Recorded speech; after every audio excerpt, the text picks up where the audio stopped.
اعظم امداد غوث اعظم امداد کن امداد کن. الحمدللہ رب العالمین والصلاة والسلام علی سید الانبیاء والمرسلین.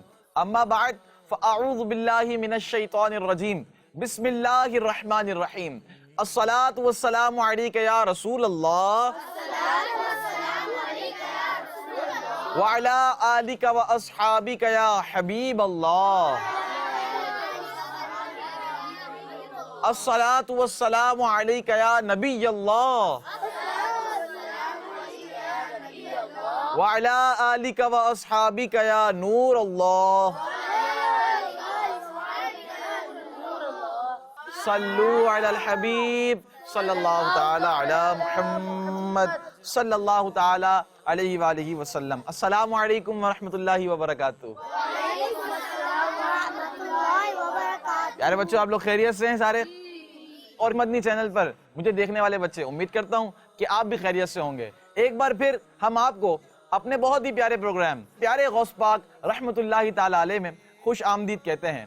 جیسا کہ آپ کو معلوم ہے کہ ہم اس پروگرام میں آپ کے ساتھ غوث پاک رحمۃ اللہ تعالی علیہ کی لائف کے بارے میں خصوصی بات، یعنی کہ یوں سمجھیے انٹرسٹنگ معلومات آپ کے ساتھ شیئر کرتے ہیں. تو مدنی چینل کے ناظرین اور پیارے بچوں، آج بھی ہم غوث پاک رحمۃ اللہ تعالی علیہ کے بارے میں ایک بہت ہی پیاری بات سیکھنے کو ملے گی.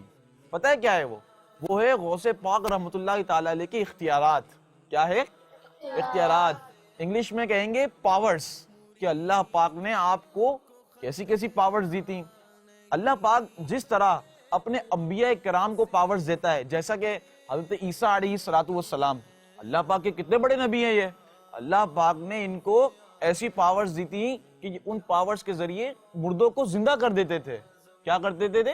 زندہ کر دیتے تھے. یعنی کہ جو مر جاتا تھا حضرت عیسیٰ علیہ السلام کو زندہ کر دیتے تھے. اسی طرح حضرت سلیمان علیہ السلام، یہ بھی اللہ کے بہت بڑے نبی ہیں. آپ علیہ السلام ہوا میں سفر کرتے تھے. کیا کرتے تھے؟ پیارے بچوں، اس وقت جہاز نہیں تھا، اس وقت ایروپلین نہیں تھا، لیکن آپ علیہ السلام کو اللہ پاک نے خصوصی پاورز عطا کی تھی، اسپیشل پاورز عطا کی تھی، کہ جس کے ذریعے آپ علیہ السلام ہوا میں سفر کرتے تھے. اسی طرح جب بات آتی ہے ہمارے پیارے نبی صلی اللہ علیہ وسلم پر، تو آپ کو تو اللہ پاک نے کئی پاورز عطا کی. یوں سمجھیے کہ تمام انبیاء کرام کو جتنی پاورز دی تھی، وہ ساری کی ساری ہمارے پیارے آقا صلی اللہ تعالی علیہ وآلہ وسلم کو پاورز عطا کی. فور ایگزامپل، آپ علیہ السلام نے چاند کے 2 ٹکڑے کرے. یاد ہے نا وہ واقعہ کہ آپ علیہ السلام نے چاند کے 2 ٹکڑے کر دیے تھے. اسی طرح اور بھی اللہ پاک نے آپ کو اختیارات دیے. لیکن پیارے بچوں، اللہ پاک اپنے خصوصی بندوں، یعنی خاص جو اس کے بندے ہوتے ہیں نا، ان کو بھی اسپیشل پاور عطا کرتا ہے، جس سے وہ لوگوں کی مدد کرتے ہیں. تو آج ہم کچھ ایسے ہی پاورز کے بارے میں سنیں گے کہ جو اللہ پاک نے غوث پاک رحمۃ اللہ تعالی علیہ کو عطا کی تھی. ٹھیک ہے بچوں؟ تو پیارے بچوں، آپ نے دیکھا ہوگا کہ ایک انچارج افسر یا مینیجر جسے کہتے ہیں ہم، وہ اگر کسی کو آرڈر دے تو وہ جس کو آرڈر دے گا تو وہ اس کے آرڈر پر عمل کرے گا، حکم مانے گا نا اس کا. لیکن کبھی آپ نے ایسا دیکھا ہے کہ ایک شخص ہے، وہ زبان سے کچھ بھی نہیں بولتا، پھر بھی وہ اپنی بات جو ہے نا لوگوں کے دلوں میں پہنچا دے؟ فار ایگزامپل، جیسے مجھے پیاس لگی ہے، اب مجھے کیا چاہیے؟ پانی. اب میں خاموش بیٹھا رہوں، ویٹ کروں کہ کون پانی لے کر آتا ہے. کوئی لائے گا میرے لیے پانی؟ کوئی بھی نہیں لائے گا. میں بولوں گا تو مجھے پانی ملے گا. اسی طرح آپ کو کوئی ضرورت ہے، آپ کو اپنی امی یا ابو سے کوئی چیز مانگنی ہے، آپ خاموش بیٹھے رہیں، بھئی آ کر خود ہی مل جائے. نہیں مل سکتی، ایسے نہیں ملے گی. لیکن پیارے بچوں، اللہ پاک نے غوث پاک رحمۃ اللہ تعالی علیہ کو ایسی پاورز دی تھی کہ آپ لوگوں کے دل کے حال جان لیتے تھے. آئیے میں آپ کو ایسا ایک واقعہ سناتا ہوں. ہوا کچھ یوں کہ حضرت عمر بزار رحمۃ اللہ تعالی علیہ یہ ایک مرتبہ غوث پاک رحمۃ اللہ تعالی علیہ کے ساتھ جمعۃ المبارک کے دن مسجد کی طرف جا رہے تھے. اچھا، آپ رحمۃ اللہ تعالی نے دل میں سوچا کہ میں جب بھی مرشد کریم کے ساتھ مسجد جاتا ہوں نا تو لوگوں کا بہت سارا رش آ جاتا ہے، سلام کرنے کے لیے لوگ بہت سارے آتے ہیں غوث پاک کے پاس. حالانکہ اتنا رش لگ جاتا ہے کہ چلنا بھی مشکل ہو جاتا ہے، لیکن آج کوئی ایسا نظر نہیں آ رہا رش. آپ نے یہ سوچا ہی تھا، آپ رحمۃ اللہ تعالیٰ علیہ فرماتے ہیں کہ میں نے بس دل میں یہ سوچا ہی تھا کہ غوث پاک رحمۃ اللہ تعالیٰ علیہ مجھے دیکھ کر مسکرائے. پھر کیا تھا بچوں, اچانک بہت سارے لوگ سلام کرنے کے لیے غوث پاک کی طرف آنے لگے. تو حضرت عمر بزار رحمۃ اللہ تعالیٰ علیہ فرماتے ہیں کہ میرے اور حضور غوث پاک رحمۃ اللہ تعالیٰ علیہ کے درمیان بہت سارے لوگ جمع ہو گئے. تو میں نے دل میں سوچا کہ کاش ایسا ہوتا ہی نہیں, جو پہلے تھا وہی صحیح تھا, کم از کم میں اپنے مرشد کے ساتھ تو کھڑا ہوا تھا, اب تو میرے سامنے تو مرشد بہت دور چلے گئے ہیں. آپ نے یہ بھی دل میں سوچا ہی تھا کہ غوث پاک رحمۃ اللہ تعالیٰ نے فرمایا اے عمر تم ہی تو تھے, تو جاتے تھے کہ بہت سارے لوگ آئیں, اب جب وہ آ گئے تو تم چاہتے ہو کہ پہلے جیسا صحیح تھا. پھر غوث پاک رحمۃ اللہ تعالیٰ نے فرمایا کہ لوگوں کے دل جو ہے نا وہ میری مٹھی میں ہے, میں جب چاہوں ان کو اپنی طرف کر لوں اور جب چاہتا ہوں میں ان کو اپنے سے دور کر دیتا ہوں. تو پیارے بچوں دیکھا آپ نے کہ اللہ پاک نے غوث پاک کو یہ اختیار بھی دیا تھا کہ آپ لوگوں کے دلوں پر قابو پا لیا کرتے تھے, جب چاہتے اپنی طرف کر لیتے اور جب چاہتے دور کر دیتے. اسی طرح کا ہم ایک اور واقعہ سنتے ہیں. پیارے بچوں واقعہ یوں ہے کہ ابو المظفر حسن نام کا ایک تاجر تھا. تاجر یعنی بزنس مین, کاروباری شخصیت جو ہوتی ہے نا, بزنس مین جو کاروبار کرتے ہیں وہ اس کو تاجر کہتے ہیں. وہ ایک مرتبہ ایک بزرگ شیخ حماد رحمۃ اللہ تعالیٰ علیہ ان کے پاس آیا اور کہنے لگا کہ حضور میں جو ہے کاروبار کے لیے ملک شام ایک قافلے کے ساتھ جا رہا ہوں, آپ بس میرے لیے دعا کر دیں. تو جو بزرگ تھے انہوں نے ان سے کہا کہ بیٹا ابھی تم کاروبار کے لیے نہ جاؤ, کیونکہ تمہیں جو ہے نا تمہارے قافلے پر ڈاکو اٹیک کریں گے, یعنی حملہ کر دیں گے, تمہارا مال لوٹ لیں گے اور وہ تمہیں قتل بھی کر دیں گے. اب وہ تاجر نے جب یہ بات سنی تو وہ پریشان ہو گیا. اب وہ پریشان ہوتے ہوئے یعنی گھر کی طرف جا رہا تھا اپنے, اتنے میں اسے غوث پاک رحمۃ اللہ تعالیٰ نے دیکھا. اب جب غوث پاک رحمۃ اللہ تعالیٰ علیہ نے پیارے بچوں سے پریشان دیکھا تو اس سے پوچھا کہ تم پریشان کیوں ہو. تو اس نے غوث پاک رحمۃ اللہ تعالیٰ علیہ کو سارا واقعہ سنا دیا کہ ایسا ایسا میرے ساتھ ہوا ہے. تو غوث پاک رحمۃ اللہ تعالیٰ علیہ نے اسے فرمایا کہ فکر نہ کرو, بے فکر ہو جاؤ اور تم اپنے قافلے کے ساتھ چلے جاؤ, انشاءاللہ اللہ چاہے گا تو سب آسان ہوگا, سب کیا ہو جائے گا, اچھا ہو جائے گا, ٹھیک ہو جائے گا. اب جب اس نے یہ حضور غوث پاک رحمۃ اللہ تعالیٰ علیہ کی بات سنی تو اب وہ چلا گیا قافلے کے ساتھ, ملک شام پہنچا. جب ملک شام پہنچا تو اس کو جس مقصد کے لیے وہ گیا تھا, جس پرپز کے لیے وہ گیا تھا, اس کو اس بزنس میں بڑا پروفٹ ہوا, منافع کمایا اس نے اچھا خاصا. پھر اس کے بعد وہ ملک شام ہی کے ایک شہر حلب میں پہنچا. اب پیارے بچوں وہاں بھی ایک انوکھا واقعہ ہو گیا.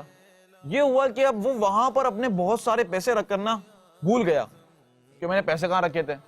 اب وہ یہ سوچتا رہا کہ پیسے کہاں رکھے تھے, اتنے میں وہ سو گیا, نیند آ گئی. اب اس نے خواب میں دیکھا کہ اس کے لشکر پر یعنی اس کے قافلے پر ڈاکوؤں نے اٹیک کر دیا ہے, یعنی حملہ کر دیا ہے, سارا کا سارا مال لوٹ لیا ہے اور یہاں تک کہ اس کو قتل بھی کر دیا ہے. اب وہ خواب میں ڈر گیا بہت. اب اس ڈر کی وجہ سے جیسے ہمارے پسینے چھوٹ جاتے ہیں, اس کی آنکھ کھل گئی. جب اس کی آنکھ کھلی تو اس نے دیکھا کہ میں تو صحیح سلامت ہوں, اللہ کا شکر ہے, اور ڈاکو وغیرہ بھی کوئی نہیں تھے. تو اب جو اس کو پیسے جو جہاں اس نے رکھے تھے نا وہ جگہ بھی اس کو یاد آ جاتی ہے. پھر وہ فوراً وہاں جاتا ہے, وہاں سے پیسے لے کر خوشی خوشی اب وہ بغداد لوٹ آتا ہے. اب اس کو وہ بزرگ ملتے ہیں. کون سے بزرگ؟ جنہوں نے اس کو منع کیا تھا, یاد ہے وہ پہلے والے بزرگ شیخ حماد رحمۃ اللہ تعالیٰ علیہ, انہوں نے اس کو منع کیا تھا جانے سے. اب وہ اس کو ملتے ہیں. تو وہ تاجر کو کہتے ہیں کہ بیٹا سب سے پہلے تم جا کر حضور غوث پاک سے ملو. پتہ ہے کیوں؟ کیونکہ انہوں نے تمہارے لیے 17 مرتبہ دعا مانگی ہے, تب جا کر تمہاری تقدیر بدلی ہے. غوث پاک نے 17 مرتبہ دعا مانگی ہے, تب جا کر تمہاری تقدیر بدلی ہے. اور جو تمہارے ساتھ حقیقت میں ہونا تھا, پیارے بچوں جو اس نے خواب میں دیکھا تھا نا وہ اس کے ساتھ حقیقت میں ہونا تھا. تو وہ بزرگ فرماتے ہیں جو تمہارے ساتھ حقیقت میں ہونا تھا نا وہ تمہارے ساتھ خواب میں ہوا اور یوں تمہاری تقدیر بدل گئی. اب وہ غوث پاک رحمۃ اللہ تعالیٰ سے ملا, جا کر ڈھونڈنے لگا تو جا کر مل گیا. جیسے ہی غوث پاک نے اسے دیکھا تو فرمایا کہ واقعی میں ہی ہوں کہ جس نے تمہارے لیے 17 سے لے کر 70 مرتبہ دعا مانگی, تب جا کر تمہاری تقدیر جو ہے وہ بدل گئی. تو پیارے بچوں اور مدنی چینل پر دیکھنے والے بچے, دیکھا آپ نے کہ غوث پاک رحمۃ اللہ تعالیٰ علیہ کی دعا کی برکت سے اس تاجر کا مال بھی محفوظ ہوا, مال محفوظ ہوا, اس کی جان بھی بچ گئی, لائف بھی رہ گئی, زندگی بھی بچ گئی, اور اس کے ساتھ ساتھ اس کی تقدیر بھی بدل گئی. تو پیارے بچوں, کیا سیکھنے کو ملا کہ غوث پاک رحمت اللہ تعالیٰ علیہ کو اللہ پاک نے یہ بھی اختیار دیا تھا کہ آپ لوگوں کی تقدیریں بدل دیا کرتے تھے اپنی دعاؤں سے. اسی طرح اللہ پاک کے جو نیک بندے ہوتے ہیں نا, ان کی بھی دعائیں قبول ہوتی ہیں, تو ہمیں بھی ان سے دعا کروانی چاہیے انشاءاللہ. جب بھی ہم کسی عالم دین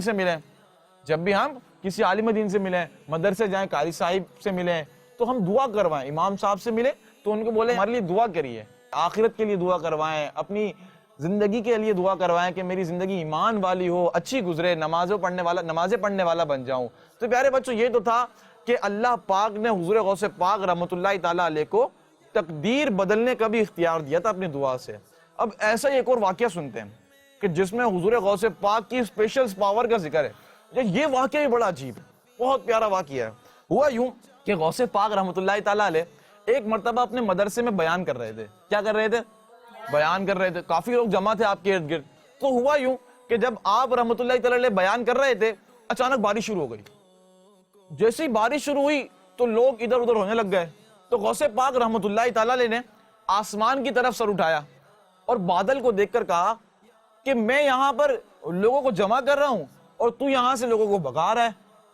غوث پاک رحمت اللہ تعالیٰ علیہ کا یہ کہنا ہی تھا کہ جو آپ کے بیان میں شریک تھے نا, ان پر بارش جو تھی وہ فوراً بند ہو گئی. لیکن پیارے بچوں, عجیب بات یہ ہے کہ جو باہر کے لوگ تھے, یعنی کہ جو بیان کے جو حصہ, مدرسے کے باہر کا حصہ تھا, وہاں پر اسی طرح بارش چلتی رہی. کتنی پیاری بات تھی.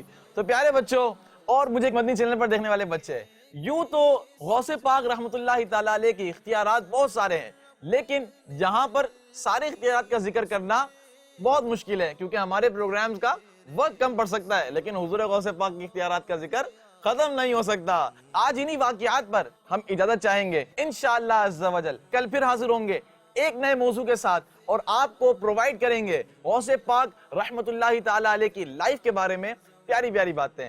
صلو علی الحبیب صلی اللہ تعالی علی محمد صلی اللہ تعالی علیہ وآلہ وسلم. غوث اعظم یاد غوث اعظم یاد کن امداد کن. بچوں کا مدنی چینل آ گیا.